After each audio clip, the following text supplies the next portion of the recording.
السلام عليكم ورحمة الله وبركاته. بسم الله والصلاة والسلام على رسول الله صلى الله عليه وسلم. آه، اليوم إن شاء الله بإذن الله ميعادنا مع الحلقة تعتبر السابعة. احنا طبعا بنتكلم على يعني عن الموعظة. يعني احنا بنتكلم بالموعظة بحديث الرسول صلى الله عليه وسلم والآيات، وبنتكلم على الرياضة. ده يعني في المقام الأول اللي هو حديث الرسول صلى الله عليه وسلم، ودي بناخدها كما قال الله سبحانه وتعالى: فذكر فإن الذكرى تنفع المؤمنين. فإن شاء الله بإذن الله النهاردة نتكلم على الإنفاق. الله سبحانه وتعالى يقول في كتابه العزيز في سورة البقرة في الربع اللي قبل الأخير، الله سبحانه وتعالى يقول للرسول صلى الله عليه وسلم: ليس عليك هداهم ولكن الله يهدي من يشاء. ليس عليك هداهم ولكن الله يهدي من يشاء. الله سبحانه وتعالى يخاطب الرسول صلى الله عليه وسلم، بيقول للرسول صلى الله عليه وسلم: ليس عليك هداهم ولكن الله يهدي من يشاء. الله سبحانه وتعالى يقول للرسول صلى الله عليه وسلم: ليس عليك هداهم ولكن الله يهدي من يشاء. نيجي بعد كده في الآية اللي بعديها: وما تنفقوا من خير فلأنفسكم وما تنفقون إلا ابتغاء وجه الله وما تنفقوا من خير يوفى إليكم وأنتم لا تظلمون. يعني الله سبحانه وتعالى بعد الآية اللي قال للرسول صلى الله عليه وسلم: ليس عليك هداهم ولكن الله يهدي من يشاء، ونخش بعد كده في الإنفاق بقى: وما تنفقوا من خير فلأنفسكم وما تنفقون إلا ابتغاء وجه الله وما تنفقوا من خير يوفى إليكم وأنتم لا تظلمون. بعد كده الله سبحانه وتعالى يجي يعرف تنفق على مين. الله سبحانه وتعالى يقول للمؤمنين: وما تنفقوا من خير فلأنفسكم وما تنفقون إلا ابتغاء وجه الله وما تنفقوا من خير يوفى إليكم وأنتم لا تظلمون. للفقراء الذين أحصروا في سبيل الله لا يستطيعون ضربا في الأرض يحسبهم الجاهل أغنياء من التعفف تعرفهم بسيماهم لا يسألون الناس إلحافا وما تنفقوا من خير يوفى إليكم وأنتم لا تظلمون. فالتعريف هنا اللي هو الله سبحانه وتعالى يرشد المؤمنين والرسول صلى الله عليه وسلم إن هم لما يجي ينفق النفقة ينفقها على الصنف اللي هو الله سبحانه وتعالى وصفه، اللي هو للفقراء الذين أحصروا في سبيل الله، اللي هو أصلا يعني يكون مثلا مجاهد في سبيل الله سبحانه وتعالى أو حبسه عذر شيء، فهو أصلا لا يستطيع ضربا في الأرض، يا إما مريض يا إما فقير يا إما تعبان يا إما كبير في السن. للفقراء الذين أحصروا في سبيل الله لا يستطيعون ضربا في الأرض يحسبهم الجاهل أغنياء من التعفف. الجاهل هنا يرجع الله سبحانه وتعالى يصفه للي هو اللي هو بينفق، اللي هو لا يعلم حال الشخص اللي قدامه، اللي هو لا يسأله إلحافا، يعني ما يروحش يسأله. يعني لما يجي ينفق ما ينفقش مثلا على اللي هو بيروح له، لا، يتحرى اللي هو يتعفف، اللي هو يتعفف هم كثير. للفقراء الذين أحصروا في سبيل الله لا يستطيعون ضربا في الأرض يحسبهم الجاهل أغنياء من التعفف تعرفهم بسيماهم.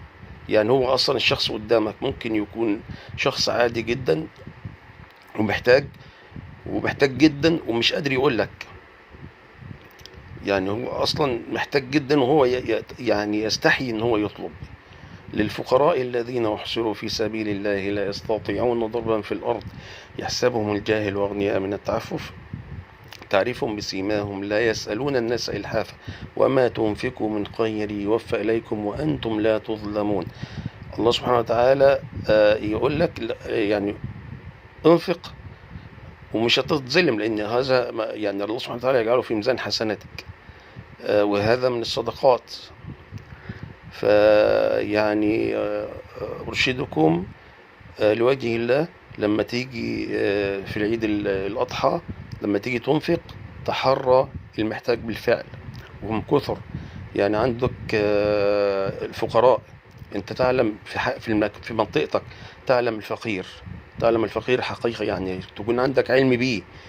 اللي هم ما بيخرجوش يروحوا للناس، لا انت اللي بتروح لهم لحد عندهم. آه، آه، في برضو صنف تاني اللي هم الفوعلية، اللي هم قاعدين بعدتهم في الطريق، يخرجوا على أساس إن هم يخرجوا على شغل، فما يخرج ما يشتغلوش، ويرجع لبيته خاوي، ما اشتغلش، ويكون عنده أطفال جوعة. فده يعني من ضمن الناس اللي بتبقى محتاجة وما بيسألش، وما بيقومش يطلب من الناس، هو اصلا بيبقى قاعد بعدته بيتمنى ان الله سبحانه وتعالى يبعت له رزق، فممكن يشتغل وممكن ما يشتغلش. فهذا برضو يكون من ضمن الناس اللي هي احق بالنفقة عليهم. فان شاء الله باذن الله يعني ارجو من الاخوة ان هم يراعوا المسألة دي. نرجع ان شاء الله باذن الله لمسألة الرياضة.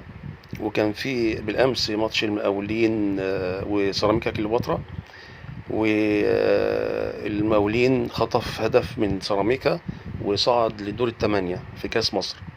واليوم كان في طلائع الجيش والبنك الاهلي. الماتش ده قعد 90 دقيقة ووقت ضايع، وبعد كده اكسترا تايم على شوطين، كل شوط ربع ساعة، برضو طلعوا متعادلين، برضو هو 1-1 لحد ما ضربات الترجيح.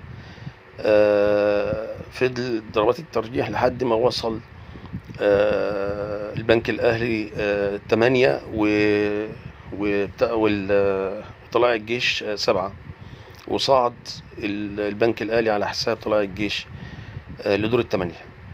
والماتش اللي لسه خالص الزمالك وفاركو، طبعا ماتش كان متواضع جدا من الجانبين.